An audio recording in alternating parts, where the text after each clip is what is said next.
It's been a while where we actually talk real football. So yeah, this is going to be a video where we cover everything. So we'll start off with the match review. Then we'll talk about Arne Slot because I think he's been extremely brilliant. And I think the work that he's done has been underrated. He does not get enough credit for the tactics and how he set up this Liverpool team. So I want to touch on that. And then we'll speak about Man City, their little crisis, and Pep Guardiola, and I think where he's getting it wrong. And also at the end of the day, we'll talk about what this win means for the league, right? So yeah, bear with me, it's going to be a little bit of a discussion this morning. Starting off with the match, we know that Liverpool beat Manchester City 2-0 last night, and it was a really professional performance by Liverpool. Everything was so clean and controlled. I think I saw one team in it. Sometimes things like stats are so useless because they're telling us that City had a better XG than Liverpool in this game. But I know what I saw, and I don't think City were a threat really at all. From the starting 11, I think Pep got it wrong, and I think Slot tactically outsmarted him. Pep literally went with two centre mids that do not necessarily offer anything in defense, and Nico Gonzalez as the CDM, which I thought left him completely exposed. Kevin De Bruyne is well off it right now. It is not an exaggeration to say that City definitely lacked some sort of stability, the legs and balance in the middle of the park. If you're playing against this Liverpool side that will run rings around you and they don't stop running for 90 minutes, there's no way City were able or were going to be able to cope anyway. You have McAllister, he's a box-to-box. You have Szoboszlai, box-to-box, and now playing as a 10. And Slot just added an extra player in there and went with no striker. Definitely gave Slot a lot of control and safety in the middle of the park. And of course, you have Gravenberch, who's playing his best football right now. So Liverpool were always going to be hard to break down. So I thought Slot got it spot on tactically to try and nullify the threat and possible control that Manchester City could exert on this game. And I think Pep got it wrong because I just thought the balance of the team was not right. Kevin De Bruyne is not going to give you much defensively. Foden is not going to give you much defensively. The wingers are not going to give you much defensively. So they were already lacking as a team that's already struggling to not concede goals. That is not good. So I think definitely either Gundogan or Bernardo were probably a better option. Sacrifice one of the attackers to bring in some sort of player that's either going to put in a tackle. Even Kovacic actually would have been the best option, the safest option, because you know at least he has that stamina, he runs and he puts in a tackle. So that would have been the ideal lineup, I think, for City that gives them mostly a chance in this game.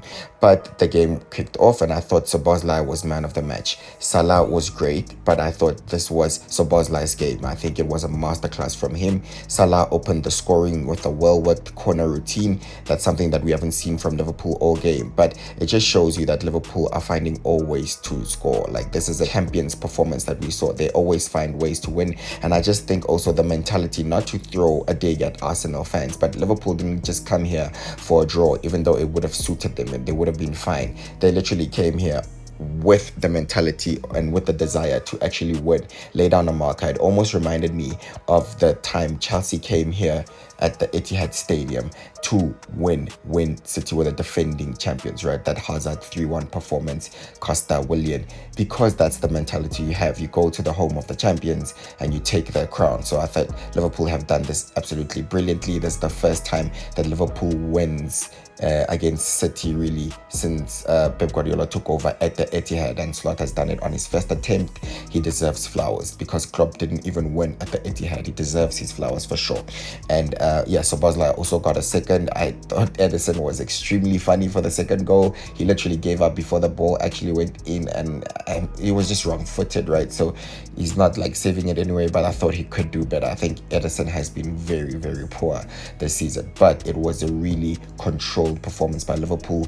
Van Dijk did not break a sweat. Konate and Van Dijk partnership is perfect, and I think they covered up for their teammates. Robertson did not have as bad as a game that Trent had, but he had good defensive cover, and I think Trent should be grateful to his teammates for bailing him out in this game. He was getting eaten alive by Doku, so City do leave with something in this game. Doku literally tore Alexander apart. Right, he tore Trent apart. He ate him for lunch, breakfast and dinner. If only he goes the next step and produces a good quality ball, give a good cutback in the box, create a good chance, get an assist, score a goal, do something. Where is the end product? Yes, beating a man is only one side of the game. So yeah, Trent, at the end of the day, it doesn't matter. Liverpool win the game and Liverpool are going to win the league. However, he racks up a personal bad record for him, because apparently most that anyone has been beaten in the Premier League. So yeah, that's not necessarily a good record to have. And the funny thing is, it was also set by City and Jeremy Doku earlier on. So Trent is literally 1 and 2 for being beaten the most in the Premier League. That is not a good stat, but I think we know this about Trent. He's not great defensively, and Liverpool can forgive him because of what he offers Liverpool going forward. So his teammates bail him out. He should be grateful for that. And I think also Kozanov is the one player at City that can leave with his head held high. I thought that was a good defensive performance by him. And again, his teammates are lacking, so it kind of exposes the team. So not a good performance by City, and nothing performance really by Foden. Really gave us one good month where we thought he's back and chipping in with lots of goals and assists and GA. But there's nothing that he gave City in this past few games when he's really needed to step it up. And Kevin De Bruyne, that looks like it's a fall from grace. He looks like his legs have absolutely gone, and it's not a shame. It's just the fact that probably he's getting old, the injuries are catching up to him, and he can't influence games as he used to anymore. He will go down as an all-timer Premier League midfielder, that's for sure. However, seeing his decline in real time is so sad to see, especially when you can see Salah is hitting the best form of his life, and he's so determined to give Liverpool another PL trophy. He literally said at the beginning, this one is important. He wants to win it. He stayed and didn't go to Saudi, and he's trying to deliver on his promise. He's 32 years old, but he's hitting the best form of his life. Someone told me it's because Salah is halal. Maybe that counts. His physical condition is so good. He's in top tier shape. He's so fit. He has stamina for days, and he's playing every single game. So, Salah, but also in preseason, or he does extra work in the gym. He does not take a day off, this boy. He works as hard as Ronaldo. So you definitely are not surprised when you can see these results showing on the pitch. So what a really perfect performance by Liverpool. What a perfect game. And again, if I didn't mention it, I'm so impressed with Virgil van Dijk. Yes, Salah will get all the plaudits this season, but Van Dijk should be second to that. He's solidified Liverpool again, and he's one of the best defenders you'll ever see. He's actually the best defender in the world. I don't know how you watch him and not think that he's not playing this game, and he makes everything looks so easy. He's playing everything in second gear sometimes, and against the best attackers. He would have been pleased to see Erling Haaland not there, because I don't think Mamouche is a 9 for City. They need to come up with a solution for that. He was not going to trouble that type of defense. So yeah, Virgil played the game on easy mode. He just shepherded and led Liverpool to another win. So congratulations to Liverpool, and I feel like that is the league done. Congratulations to Liverpool, really, for winning the Premier League 2024-2025. Now, what are we going to do now that the league is over? Unfortunately, Arsenal bottled their game against West Ham. They had to win it. It's as simple as that, at least to put pressure on Liverpool, and they can't even do their own job. So yeah, Liverpool, when Salah keeps on setting these records, I don't know if you know, but so many records tumbled for Salah last night. He's having an all-timer Premier League season. Absolutely unbelievable. He might break Terry Henry's record of having more than 20 goals and 20 assists, right? So he might definitely also break the assist record, which stands at 20. He's on 16. I mean, sometimes his expected assists is because Liverpool are just so efficient. Yes, he doesn't have too many assists where he puts in a through ball that absolutely destroys or cuts a defense apart and lays it on the plate for someone to tap it in. When he does, Darwin Núñez misses it anyway, or Luis Diaz or Curtis Jones, they miss it anyway, or Diego Jota. So his assists are not necessarily coming from that, but he's laying it up, and someone is getting a huge strike away, or Liverpool are just so efficient when they score. So it also looks like Liverpool are showing up for Salah. His teammates are pushing him to a Ballon d'Or. Even though his goals, sometimes people will say he gets lots of deflected goals. I mean, he's there. He gets the shot away. If you don't shoot, you don't score. Every goal counts. It doesn't matter how it goes in. But he also does have really brilliant goals in his catalogue. So to me, it's clear that Salah is the best player in the league. He's the best player in the world right now. And definitely, I don't even think at the end of the season you could compare him to people like Hazard anymore. I think he's now reached the levels where we're talking about only Messi, only Ronaldo. That's the level that he's in. That's the type of season that he's having. So we should just praise him sometimes. Love him or hate him, you have to give him his credit where it's due. So absolutely great season to witness in real time for Mo Salah. Yeah, so I think congratulations to Liverpool. Very clean and professional performance.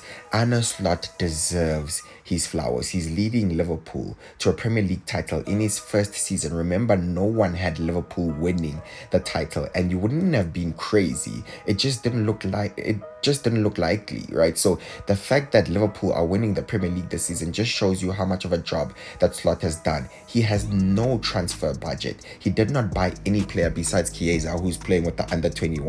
So that basically doesn't really count as a transfer. So yes, Klopp laid the foundations, that's for sure, but I think he's tweaked it in a way where he has much control over the game. He doesn't play heavy metal football. I've just given a huge example of how he has literally tweaked his tactics specifically for this game to deal with Manchester City and Pep Guardiola.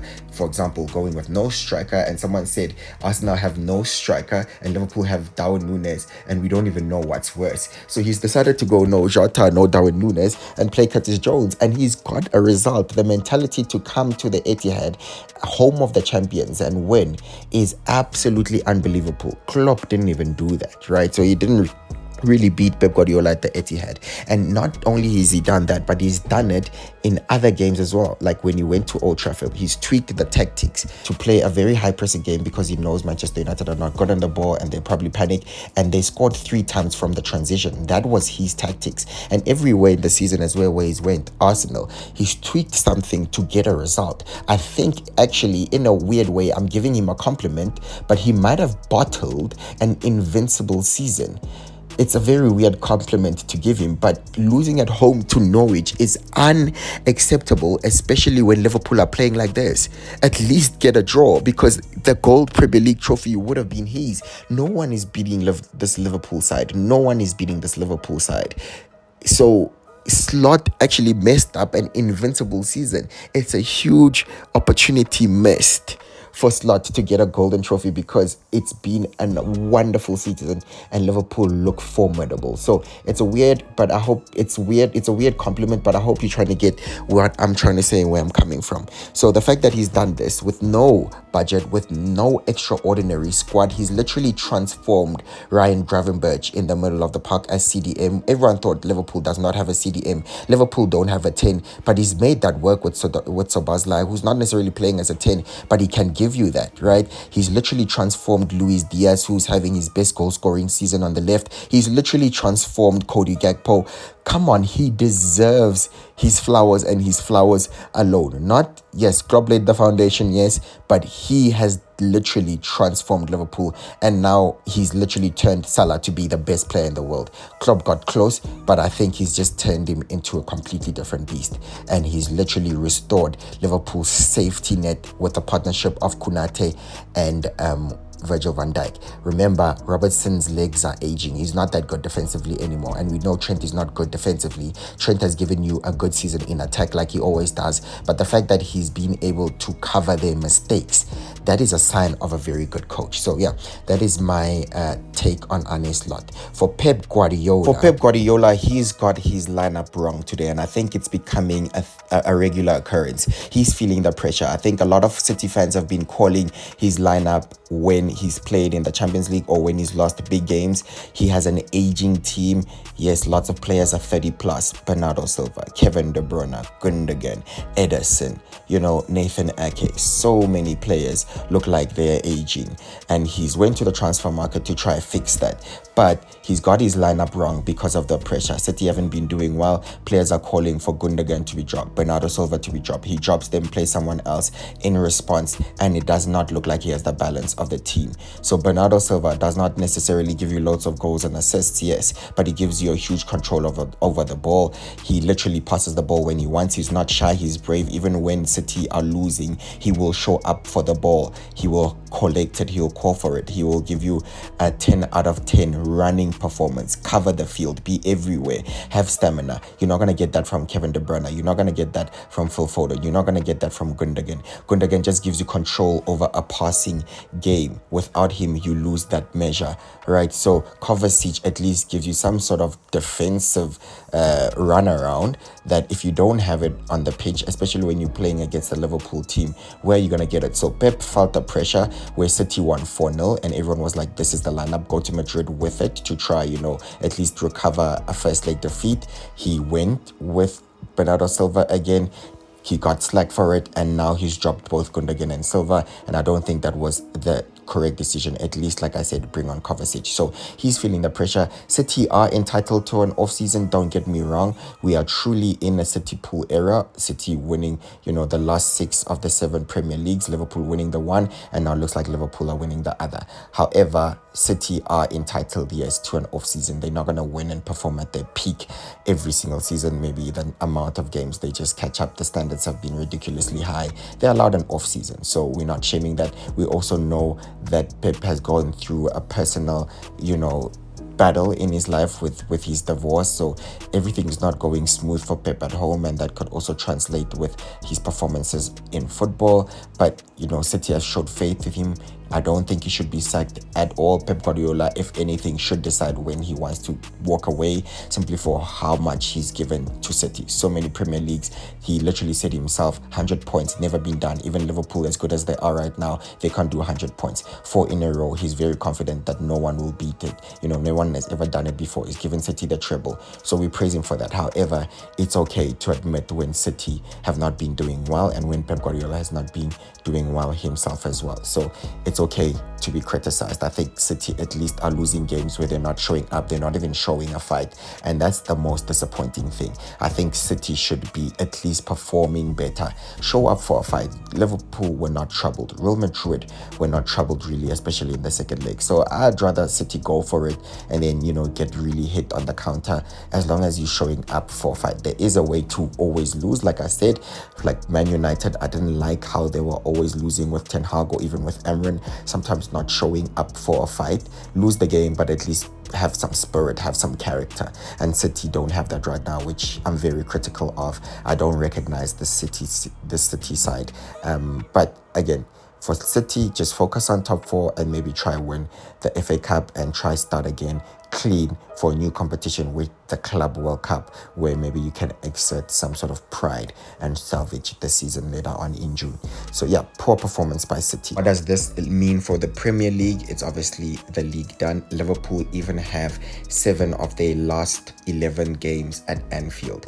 I think it's going to be a joy for the Anfield faithful, for the Liverpool fans who get to celebrate the league this time with no COVID restrictions, literally in a full stadium and not an empty stadium. Every pass and every game is going to be celebrated. The Olays are going to be out, the Poznan, you're literally waiting for it to start coming. A brilliant season by Liverpool, and they thoroughly deserved it. So yeah, what an amazing season. I am calling the season now. Arsenal, there's no hope really. I don't think they come back, and yeah, Arsenal just bottled it. I think it's very disappointing for Arsenal. They're going to be 3-peating second place. That is insane. I don't necessarily think it's the worst thing, but I do think that they should have challenged Liverpool a little bit more this season, because Liverpool also have been dropping points. Yes, they've lost once, but they do draw here and there. So if Arsenal were as good as they have been in the last 2 seasons, if they just kicked on, they would be there challenging at the top. So it's a wasted opportunity for them. Blame it on Arteta on the board for not going and getting a striker, focusing on too many CDMs and DMs. I mean, yes, that is something that you can criticize Arteta for, and also his type of football. He did not really try exert his dominance on games. He's literally just went and tried to be safe, and that has not necessarily paid off. For Chelsea, I think as well, it's a top 4 battle. At least they play Southampton and Leicester next. home games, he should get, Enzo Maresca should be getting 6 out of 6 to at least try, kick on and challenge even third. It's possible, but I think Chelsea deserve what they're going through, simply because that they were second at some point and their manager said they're not in the title race.